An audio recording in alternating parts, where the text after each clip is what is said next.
that we cannot trust even our own government. We certainly can't trust the organs of the media. We know this from our own experience, and I'm talking about those of us who are old enough to remember the civil rights movement, to have been a part of the civil rights movement, or those of us who are astute enough to have read the transcript of the trial that took place in Memphis, Tennessee in 1999 regarding the murder of Dr. Martin Luther King Jr.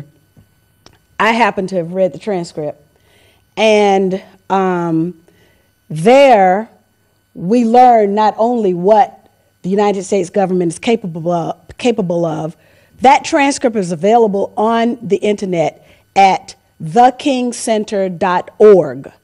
And people can go there and they can read about New York Times, Atlanta Constitution, New Orleans Times, Picayune, St. Louis Times, Dispatch, Christian Science Monitor, all of these big name media organs that are supposed to tell the truth. They lied for the entire last 5 years of Dr. Martin Luther King Jr.'s life. They knowingly lied, and they did it at the behest of the government. If you go to COINTELPRO, just type in COINTELPRO your search engine. Which means counterintelligence propaganda. Which is the counterintelligence program that was run by the FBI. You will see the FBI, the U.S. FBI's own documents about disrupting people's marriages, neutralizing people. You will see the glee after the murder of Malcolm X. You will see the murder of Fred Hampton, the targeting of things that you would never expect a democratic government to do. People who dared to say, we don't want war, we want peace, we don't want discrimination, we want justice, we want a better America for ourselves and for the rest of the world, whether they were Native Americans, Chicanos, Puerto Rican independentistas, of course, blacks, black people, and white activists. They were all targeted by the United States government, and it's there in the counterintelligence program documents where you can see them yourselves.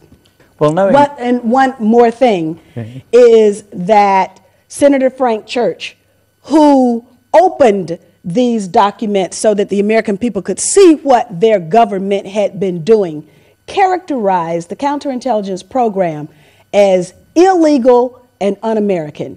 But unfortunately, since September 11th, the things that were counted as illegal during the COINTELPRO days have now become legal because of the Patriot Act, the Secret Evidence Act, the Military Commissions Act, the Funding for the War on Terrorism Act, all of these laws. And these executive orders as well, which counter all the Constitution. That's exactly right. So, you know, the United States today is a far different place than the United States that saw Dr. Martin Luther King Jr. standing on the mall in Washington, D.C., proclaiming, "I have a dream." Yeah. That is not the United States that we struggle in for peace and against war today. So knowing what you know, which is that all this COINTELPRO was going on even then, you still do, you still said, and you still pushed in the way that you pushed the things you pushed, knowing that you must be a target. Yeah, I grew up with being a target because my father was a target. He participated in the civil rights movement. I know what it's like to have well, I don't know if they were FBI. I don't know who they were, but, you know, we had people, you know, sitting down there. My mother picks up the phone. She has a conversation with her sister-in-law. She hangs up the phone, and then she decides, oh, I need to call somebody else. So she picks up the phone, and then what? You know, her conversation is being played back. So I understand targeting, but, you know, the very people that well, that I look up to, you know, I've mentioned Malcolm X, I've mentioned Dr. Martin Luther King Jr., they also were targeted and they didn't stop. In fact, there's one story about Malcolm X that's in the book called The Assassinations by Jim DiEugenio, and he tells the story about what happened to Malcolm X on the day of his murder. It was no secret that the United States government wanted Malcolm X dead, and you can read about all of this in the COINTELPRO papers. On the day of his actual murder, he receives a phone call, and the phone call said, "Today is the day, click up, hang up." Well, Malcolm X had a choice to make at that point. He could have told his wife to get the children ready, pack the things, we're going to go back to Georgia, or he could have told her, we're going to leave the country, but he didn't do that. He showed up at the Audubon Ballroom. And you think he knew he was going to die? He knew. Dr. Martin Luther King Jr. knew. Well, you in your presentation tonight, you gave that quote from Martin Luther King about not fearing any man. Do you want to repeat that for me? I was impressed with that. That's right. On the day before Dr. King was murdered, April 3rd, 1968, in Memphis, Tennessee, Dr. King said, "I'm not fearing any man. Mine eyes have seen the glory of the coming of the Lord."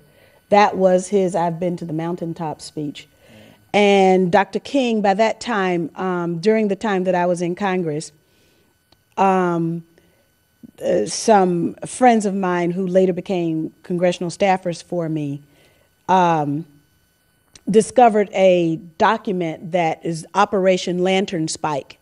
So if you put into your search engine Operation Lantern Spike, you will see that the U.S. military intelligence had a program that devoted 1,100 man-hours to surveilling Dr. Martin Luther King Jr. during the last few weeks of his life. So the pressure, of course, was closing in on Dr. King. He understood that that you don't have military intelligence tracking you for nothing. And surely, if they were watching him so closely, they would have been able to see any plot being hatched to kill him, unless, of course, they were the plotters. Well, of course, they were part of the plot. And that's what the jury found in the trial in December of 1999. But you're absolutely right that they had, what they did was they stationed, military intelligence was stationed on top of the firehouse, which is directly across the street from the Lorraine Motel. They had military presence all around there, but interestingly, and they had photographers as well. Kind of like on September 11th, there were photographers. But anyway, they can't tell us what happened at that particular moment.